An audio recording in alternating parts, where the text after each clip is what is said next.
ಎಲ್ಲರಿಗೂ ನಮಸ್ಕಾರಗಳು. ಸಾಕ್ಷಿ ಕಿಚನ್ ಚಾನಲ್ಗೆ ಸ್ವಾಗತ. ನಾನಿವತ್ತು ಟೇಸ್ಟಿಯಾಗಿ ಮಸಾಲ ವಡೆ ಮಾಡೋದು ತೋರಿಸ್ತಾ ಇದ್ದೀನಿ. ತುಂಬಾನೇ ಸುಲಭ ಮಸಾಲ ವಡೆ ಮಾಡೋದು. ಹಂಗಂತ ಜಾಸ್ತಿ ಮಸಾಲೆನೂ ಹಾಕಂಗಿಲ್ಲ. ಕಡಿಮೆ ಮಸಾಲ ಬಳಸ್ಕೊಂಡು ಮಸಾಲ ವಡೆನ ಮಾಡ್ಕೋಬಹುದು. ತುಂಬಾ ರುಚಿಯಾಗಿರುತ್ತೆ. ಹಾಗೆ ನೀವು ಈ ಮಸಾಲ ವಡೆನ ಊಟದ ಜೊತೆ ನೆಂಚ್ಕೊಳಕ್ಕೂ ಮಾಡ್ಕೋಬಹುದು, ಇಲ್ಲ ಟೀ ಜೊತೆಗೆ ಕಾಫಿ ಜೊತೆಗೆ ನೆಂಚ್ಕೊಳಕ್ಕೂ ಮಾಡ್ಕೋಬಹುದು. ತುಂಬಾ ಚೆನ್ನಾಗಿರುತ್ತೆ. ಹಾಗಿದ್ರೆ ಬನ್ನಿ, ತಡ ಮಾಡ್ತೇನೆ ಈ ವಡೆ ರೆಸಿಪಿ ಯಾವ ತರ ಮಾಡೋದು ಅಂತ ತೋರಿಸ್ಕೊಡ್ತೀನಿ. ನಾನಿವಾಗ ವಡೆ ಮಾಡೋದಕ್ಕೆ ಕಡಲೆಬೇಳೆನ ನೆನೆಸಿಟ್ಕೊಂಡಿದ್ದೀನಿ. ಕಡಲೆಬೇಳೆ ವಡೆ ಮಾಡ್ತಿರೋದ್ರಿಂದ ಕಡಲೆಬೇಳೆನ ನೆನೆಸಿಟ್ಕೊಂಡಿದ್ದೀನಿ. ಒಂದು 4 ಅವರ್ ನೆನೆಸಿಟ್ಕೊಂಡಿದ್ದೆ ಕಡಲೆಬೇಳೆನ. ಇವಾಗ ಇದನ್ನ ಮಿಕ್ಸಿ ಜಾರಿಗೆ ಹಾಕೊಂಡು ರುಬ್ಕೋಬೇಕು.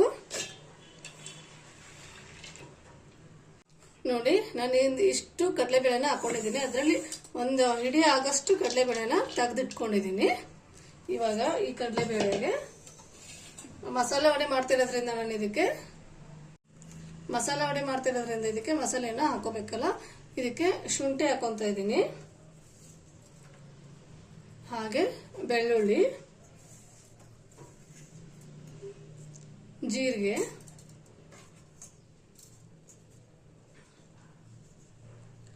ಮೂರು ಹಸಿಮೆಣಸಿನ್ಕಾಯಿ ಹಾಕೊಂತ ಇದ್ದೀನಿ. ಇದನ್ನ ಇವಾಗ ನೀರು ಹಾಕೊಳ್ದೇನೆ ರುಬ್ಕೋಬೇಕು. ನೋಡಿ, ಇವಾಗ ಈ ತರ ನಾನು ರುಬ್ಕೊಂಡ್ಬಂದಿದ್ದೀನಿ. ಪೂರ್ತಿ ಪೇಸ್ಟ್ ಆಗಿವಲ್ಲ, ಪೂರ್ತಿ ತರಿಯಾಗಿನೂ ಅಲ್ಲ, ಆ ತರ ರುಬ್ಕೊಂಡ್ಬಂದಿದ್ದೀನಿ. ಇವಾಗ ಇದಕ್ಕೆ ನಾನೇನು ಎತ್ತಿಕೊಂಡಿದ್ನಲ್ಲ ಬೇಳೆಗಳು, ಅದನ್ನ ಸೇರಿಸ್ಕೊಂಡು ಒಂದೇ ಒಂದ್ಸರಿ ಉಲ್ಟಾ ಮಿಕ್ಸಿನ ರನ್ ಮಾಡಿಸ್ಬೇಕು. ನೋಡಿ, ಇವಾಗ ಈ ತರ ಬೇಳೆಗಳು ಈ ತರ ಕಾಣ್ತಾ ಇರ್ಬೇಕು. ಈ ತರ ರುಬ್ಕೊಂಡ್ಬರ್ಬೇಕಾಗತ್ತೆ. ಲಾಸ್ಟಿಗೆ ಏನ್ ಹಾಕೊಂತೀವಲ್ಲ ಬೇಳೆ, ಅದನ್ನ ಇದು ಇವಾಗ ರೆಡಿಯಾಗಿದೆ. ಒಂದು ಪಾತ್ರೆಗೆ ಟ್ರಾನ್ಸ್ಫರ್ ಮಾಡ್ಕೊಂತ ಇದ್ದೀನಿ. ಇವಾಗ ಇದಕ್ಕೆ ಈರುಳ್ಳಿ ಹಾಕೋಬೇಕು. ಇಲ್ಲಿ ಒಂದೇ ಒಂದು ಈರುಳ್ಳಿನ ತಗೊಂಡಿದ್ದೀನಿ. ಹಾಗೆ ಕರಿಬೇವಿನ ಸೊಪ್ಪು, ಸಬ್ಬಸಿಗೆ ಸೊಪ್ಪು. ಈ ಮಸಾಲ ವಡೆಗೆ ಸಬ್ಬಸಿಗೆ ಸೊಪ್ಪು ಇದ್ರೇನೆ ರುಚಿ ಚೆನ್ನಾಗಿರೋದು.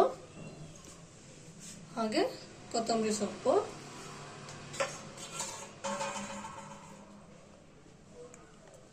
ರುಚಿಗೆ ತಕ್ಕಷ್ಟು ಉಪ್ಪು ಹಾಕೊಂತ ಇದ್ದೀನಿ.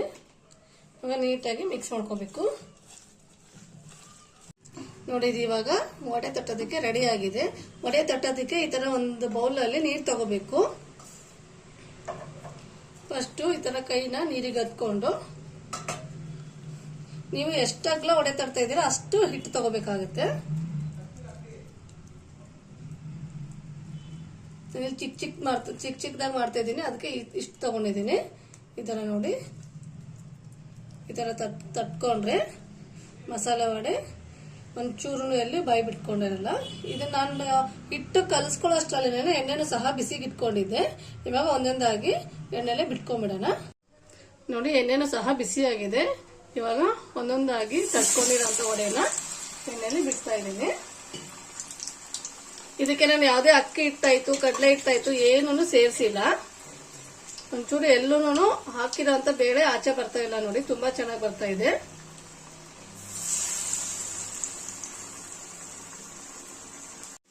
ನೋಡಿ, ಮೊದ್ಲಿಗೆ ಹಾಕಿರೋಂಥ ವಡೆ ನೀಟಾಗಿ ಒಂದ್ ಸೈಡ್ ಫ್ರೈ ಆಗಿದೆ. ಇದನ್ನ ಟರ್ನ್ ಮಾಡ್ಕೊಂತ ಇದ್ದೀನಿ.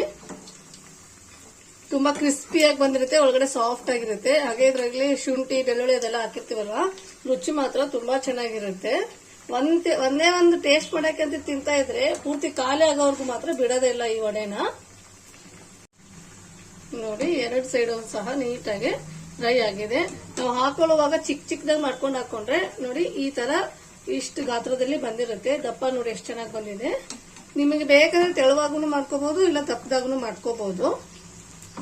ಇದು ಇವಾಗ ರೆಡಿ ಆಗಿದೆ. ಇದನ್ನ ತೆಗಿತಾ ಇದ್ದೀನಿ.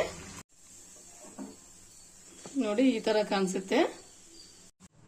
ನೋಡಿ, ನಾನೆಲ್ಲ ವಡೆನ ಈ ತರ ನೀಟಾಗಿ ಫ್ರೈ ಮಾಡ್ಕೊಂಡು ತಗೊಂಡ್ಬಂದಿದ್ದೀನಿ. ಇದು ಇವಾಗ ತಿನ್ನೋದಕ್ಕೆ ರೆಡಿ ಆಗಿದೆ. ನಾನು ಸರ್ವ್ ಮಾಡ್ಬಿಡ್ತೀನಿ. ನೋಡಿ, ಮಸಾಲ ವಡೆ ರೆಡಿ ಆಗಿದೆ. ಸೂಪರ್ ಟೇಸ್ಟಿ ಆಗಿರುತ್ತೆ ಈ ಮಸಾಲ ವಡೆ ಮಾತ್ರ.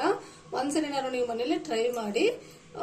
ನೀವು ಈ ಮಸಾಲ ವಡೆನ ಸೈಡ್ ಡಿಶ್ ಆಗೂ ತಿನ್ಬೋದು, ಇಲ್ಲ ಕಾಫಿ ಟೀ ಜೊತೆಗೆ ನೆಂಚ್ಕೊಂಡು ತಿನ್ನೋಕಾದ್ರೂ ಈವ್ನಿಂಗ್ ಸ್ನಾಕ್ಸ್ ಆಗಿ ಸಹ ಮಾಡ್ಕೊಂಡು ತಿನ್ಬೋದು. ಸೂಪರ್ ರುಚಿಯಾಗಿರುತ್ತೆ.